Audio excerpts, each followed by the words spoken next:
আসসালামু আলাইকুম প্রিয় শিক্ষার্থীরা, সবাইকে জানাচ্ছি Alpha Learning Home Facebook page এবং ইউটিউব চ্যানেলের পক্ষ থেকে স্বাগত। প্রিয় শিক্ষার্থীরা, আমরা দেখব এখন স্বাভাবিক সংখ্যা কি বা স্বাভাবিক সংখ্যা বলতে আমরা কি বুঝি। তো আমরা লিখে রাখছি 1 2 3 4 5 6 ডট ডট ইত্যাদি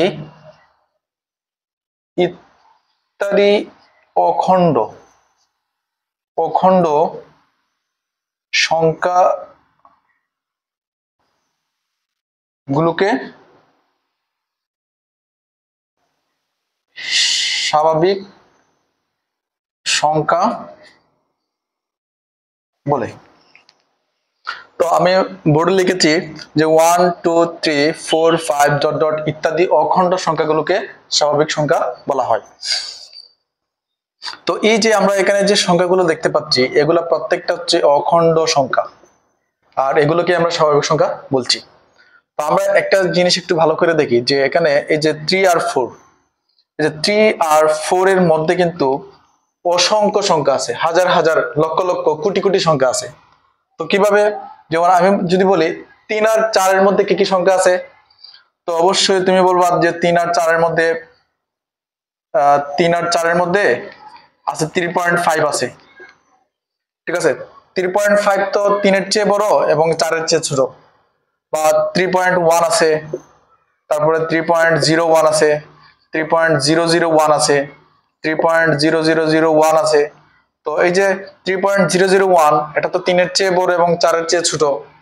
তাহলে এই যে 3 আর 4 এর যে মধ্যবর্তী সংখ্যা, লক্ষ লক্ষ কোটি কোটি সংখ্যা যে আছে এখানে, এই সবগুলো সংখ্যা বলা হয় খণ্ড সংখ্যা। তো এই সংখ্যাগুলোকে আমরা স্বাভাবিক সংখ্যা বলতে পারবো না। তো স্বাভাবিক সংখ্যা হচ্ছে এগুলাই, যেগুলো আমরা দেখতে পাচ্ছি। এরকম 2 এবং 3 এর মধ্যে আরো লক্ষ লক্ষ সংখ্যা আছে, এগুলো কিন্তু আমাদের স্বাভাবিক সংখ্যা না।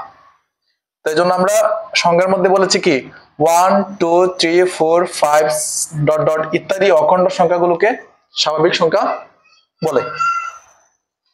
তো আশা করি সবাই বুঝতে পেরেছো যে স্বাভাবিক সংখ্যা কাকে বলে। তো আমি যদি বলি তাহলে 4 কোন ধরনের সংখ্যা, এটা একটা স্বাভাবিক সংখ্যা, কিন্তু 4.5 কোন ধরনের সংখ্যা, এটা কিন্তু স্বাভাবিক সংখ্যা না, এটা কিন্তু একটা ভগ্নাংশ। তো ভগ্নাংশের আলোচনা আমরা পরে করব। এখন আমরা আরেকটা সংখ্যা শিখি, আমরা সহমৌলিক সংখ্যা কাকে বলি। সহমৌলিক সংখ্যা কাকে বলে? সহমৌলিক সংখ্যা, তো মনে রাখবো দুইটি স্বাভাবিক সংখ্যার গসাগু 1 হলে, হ্যাঁ দুইটি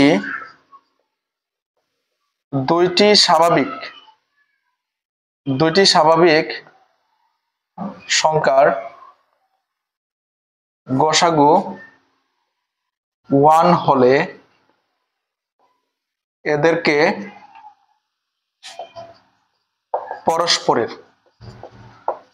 পরস্পরের সহমৌলিক সংখ্যা বলে। সহমৌলিক সংখ্যা বলে।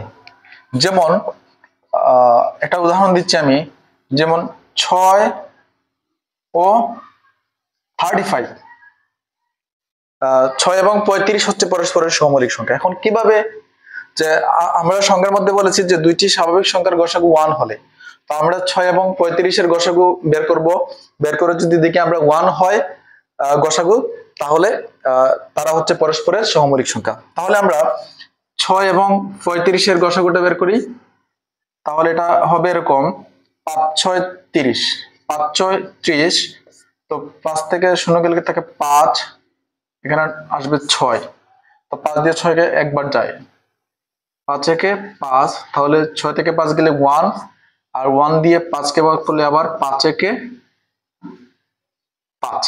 তার মানে এই যে আমরা দেখতে পাচ্ছি গসাগু হচ্ছে আমাদের 1। এই যে আমাদের গসাগু যেহেতু 1, তাহলে আমরা বলতে পারবো যে 6 এবং 35 হচ্ছে পরস্পরের সহমৌলিক সংখ্যা। আর আরেকটা জিনিস বলে রাখি যে এই যে আমাদের যে এখানে স্বাভাবিক সংখ্যা আছে, তো স্বাভাবিক সংখ্যা কিন্তু n দ্বারা প্রকাশ করা হয়, 1 2 3 4 ডট ডট, এভাবে স্বাভাবিক সংখ্যাকে আমরা n দ্বারা প্রকাশ করব। এবং আরেকটা বিষয় মনে রাখবো, এই যে স্বাভাবিক সংখ্যা আছে এখানে, স্বাভাবিক সংখ্যার আরো এক নাম আছে। স্বাভাবিক সংখ্যাকে বলা হয় গণনাকারী সংখ্যা। গণনাকারী সংখ্যা বা এটাকে বলা হয় ধনাত্মক অখণ্ড সংখ্যা বলা হয়। ধনাত্মক, এটাকে বলা হয় ধনাত্মক অখণ্ড সংখ্যা বলা হয়।